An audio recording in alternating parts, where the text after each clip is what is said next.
Hello' friends, আজি মোৰ এই ঘৰৰ ভিতৰতে কাম লগাই আছোঁ। দাদাই চেণ্টাৰ টেবুলৰ গিলাচ ফিটিং কৰি আছে।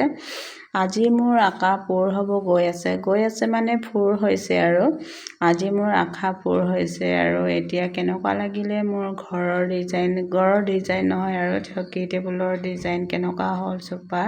এতিয়া কভাৰ চভাৰ লগোৱা নাই, দাদাহঁতে অলপ ফিনিচিং আছে বুলি ঘৰৰ ভিতৰতে উঠালে। এনেকুৱাকৈ বাৰ্নিছ মাৰিবলৈ আছিলে, লাষ্টৰ ফিনিচিঙৰ মানে ভাৰ্নিছ আছিলে। এইটো তলত মানে ধূলি সোমাই বুলি সেইটো কাৰণে ওপৰতে উঠাই মেলি এনেকৈ কৰি আছে। এইয়া চাহো খাই আছে, ইফালে খোৱাত ব্যস্ত হৈ আছে এইকেইটা।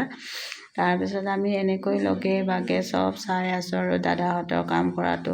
আনৰ কাম কৰা বহুত ভাল লাগে চাই, সেইটো কাৰণে আমি কাম কৰা দাদাহঁতে কাম কৰি থাকিলে এনেকৈ চাই থাকোঁ। কিন্তু চবেই তেনেকৈ আৰু একেলগে বহি ভাত খালোঁ, চাহ খালোঁ, এনেকৈ আৰু আমিও তেনেকুৱা কাম কৰাহে দাদাহঁতৰ সমানে দেই। কিন্তু আমাৰ চাকৰি তাকৰি নাই তেনেকুৱাকৈ, আমি একেই মানুহ, কিন্তু আমাৰ তেনেকুৱা একো নাই, বিহেভ নাই।